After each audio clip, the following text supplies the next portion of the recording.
Hello students. तो आज हम नया चैप्टर स्टार्ट करेंगे, lines and angle. Angle. Chapter easy PG है, डरने का नहीं है, ठीक है। साथ में सीखेंगे, अच्छे से सीखेंगे। Lines and angle. लाइन्स कैसे बनता है, इसको पहले समझते हैं। लाइन्स कैसे बनता है, इससे जानने से पहले हम समझते हैं डॉट क्या होता है या पॉइंट क्या होता है। पॉइंट्स क्या होता है, मान लो मेरे पास यहाँ पे एक है डॉट, ठीक है। यहाँ पे एक बड़ा सा डॉट मैं बना देता हूँ। ये मैं बड़ा बना दिया, ठीक है। इसको मैं ऐसे भी एक पॉइंट भी लिख सकता हूँ। इसको बोला जाता है पॉइंट। ना इसका ब्रेथ होता है ना इसका हाइट होता है, इसका कुछ नहीं होता, सिर्फ एक पॉइंट होता है, ठीक है। अगर इस पॉइंट को बहुत सारे पॉइंट मिलाते जाए एक स्ट्रेट लाइन हो जाए। एक छोटा छोटा छोटा छोटा पॉइंट्स मिलके एक बड़ा सा लाइन बनता है। ऐसे समझ सकते हैं कि जब बारिश होता है, ठीक है, छोटा छोटा ड्रॉप पड़ता है ऊपर से, तो ये वो छोटा छोटा ड्रॉप मिलकर एक समुंदर बनाते हैं, एक नदी बनाते हैं। ऐसे ही एक छोटा छोटा पॉइंट बना के जोड़ जोड़ के एक लाइन बनता है, ठीक है। लाइन समझ में आएगा कि कैसे बनता है लाइन। अब समझते हैं लाइन सेगमेंट क्या हो। मान लो यहाँ पे एक ये लाइन है, ठीक है। ये लाइन यहाँ पे है, एक मेरे पास लाइन, ठीक है। ये एक लाइन है, यहाँ पे एरो दे देना और ये यहाँ पे एरो, ठीक है। ये लाइन है, लेकिन लाइन सेगमेंट क्या है।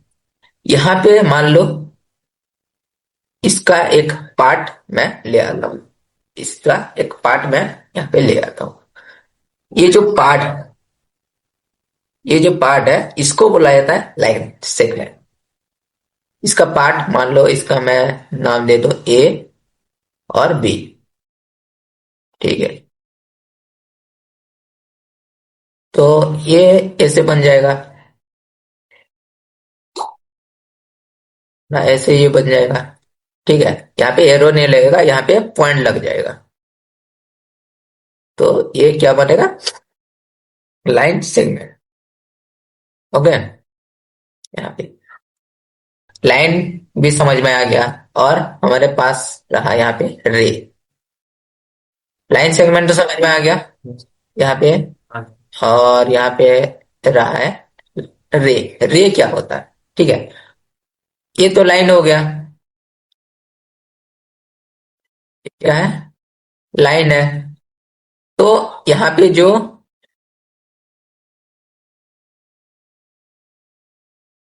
ये लाइन है, यहाँ पे एक एरो दे दो।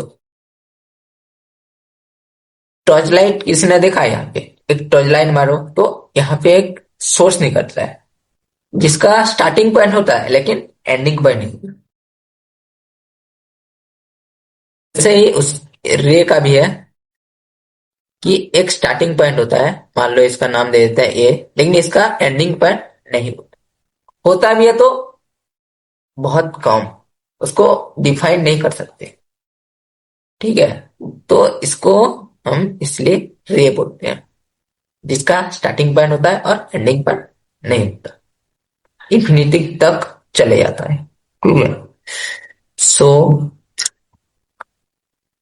पॉइंट पॉइंट से लाइन बनता है, लाइन से रे बनता है, रे से लाइन सेगमेंट बनता है। समझ में आ गया इतना। देन देखो, कोलिनियर पॉइंट और नॉन कोलिनियर पॉइंट, ये क्या होता है, इसका स्टेटमेंट हम देखें तो डेफिनेशन बोलता है, इफ थ्री और more points lie on the same line they are called linear point, otherwise they are called non linear points. ये स्टेटमेंट अगर हम देखें, ठीक है, ये स्टेटमेंट है एनसीईआरटी बुक की, जो कि अगर एक स्ट्रेट लाइन है, स्टेटमेंट बोल रहा है कि एक स्ट्रेट लाइन है यहाँ पे, इस स्ट्रेट लाइन में 3 पॉइंट्स होना चाहिए।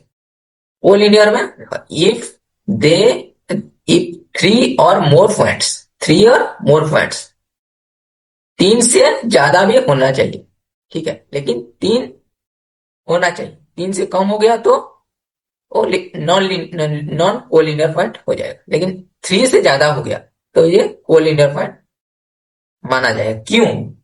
यहाँ पे क्वेश्चन होता है क्यों, कि इफ 3 और more points lie on the same line, ठीक है। यहाँ पे एक 3 लाइन हमने बना दिया कि ए बी और यहाँ पे सी, 3 पॉइंट है।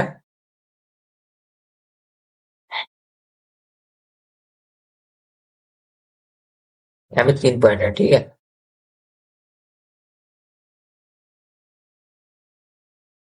3 पॉइंट है, ये कोलिनियर है, लेकिन कोलिनियर का मतलब है 2, लेकिन यहाँ पे तो 3 पॉइंट है। ये कोलिनियर कैसे हुआ?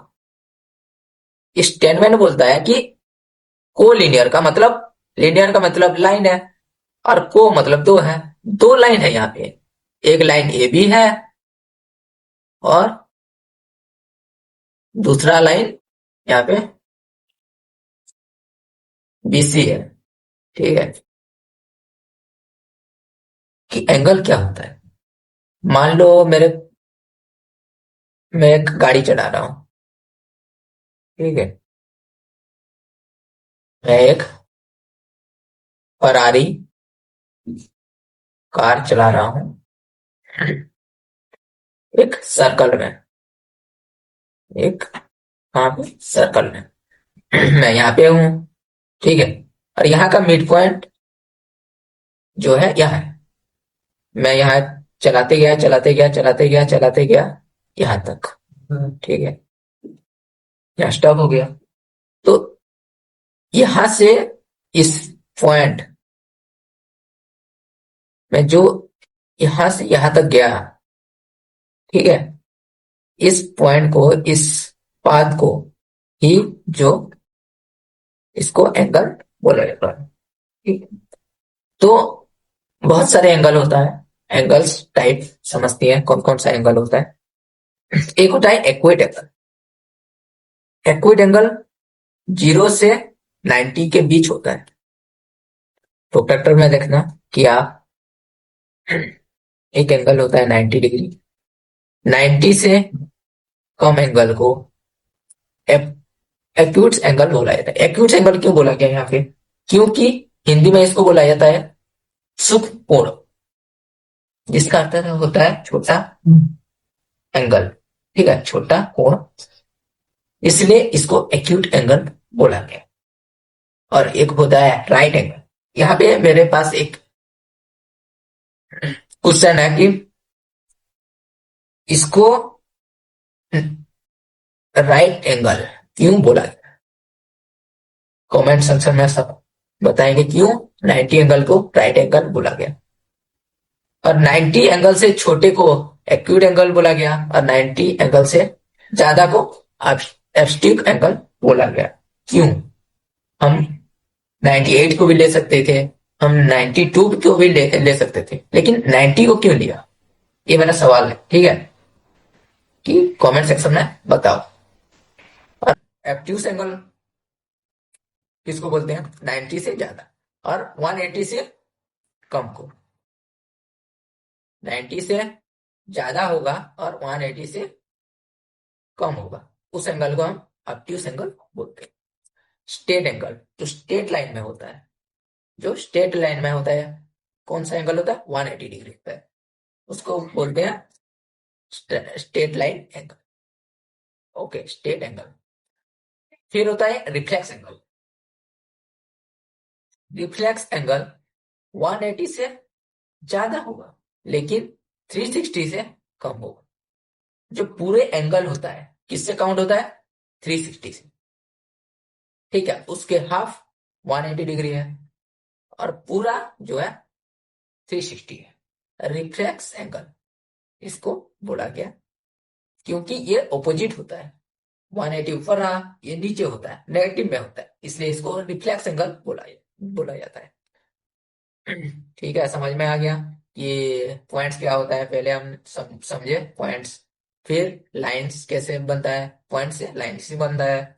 फिर रे समझे, रे कैसे बनता है, लाइन से रे बनता है, रे से लाइन सेगमेंट बनता है। ठीक है, फिर एंगल समझे कि एंगल क्या होता है। एक नापा तो डिस्टेंस कवर किया, उसको हम एंगल बोलते हैं। फिर एंगल टाइप देखे, ठीक है, acute angle, right angle, obtuse angle, straight angle and reflex angle. ठीक है, और नॉन इंटरसेक्टिंग लाइन में क्या डिफरेंस है। इंटरसेक्ट लाइन का मतलब, इंटरसेक्टिंग लाइन का मतलब होता है कि दो लाइन अगर इंटरसेक्ट कर रहा है, एक लाइन से एक लाइन क्रॉस मार रहा है ऐसे, तो इसको इंटरसेक्ट लाइन बोला जाता है। यहाँ पे क्या बनता है, एक एंगल बनता है, यहाँ पे एक एंगल बनेगा। ठीक है, यहाँ पे भी एक एंगल बनेगा, यहाँ पे भी एक एंगल बनेगा। तो दो लाइन अगर इंटरसेक्ट करेगा, यहाँ पे कितने एंगल हमें मिलता है, चार एंगल मिलता है। ठीक है, तो अगर यहाँ पे, ये तो दोनों ऐसे ऑपोजिट है, यहाँ पर अगर मैं लाइन, दो लाइन पैरेलल रख दूं, पे अगर मैं दो लाइन पैरेलल रख दूं ऐसे, ये एक लाइन हो गया और ये एक लाइन हो गया। मेरा सवाल है कि यहाँ पे ये कभी इंटरसेक्ट करेगा, कभी नहीं करेगा। क्यों, क्योंकि ये जो लाइन है स्ट्रेट लाइन में चलते जाएगा चलते जाएगा, और इसका डिग्री 180 होना चाहिए, तब जाके ये इंटरसेक्ट नहीं करेगा। अगर एक भी डिग्री, एक ही पॉइंट अगर थोड़ा सा ऐसे हुआ, तो ये इंटरसेक्ट कहीं ना कहीं तो करेगा। इसको बोला जाता है नॉन इंटरसेक्टिंग पॉइंट, और पैरेलल लाइन भी बोला जाता है। अगले वीडियो में हम समझेंगे basic term and definition theorem.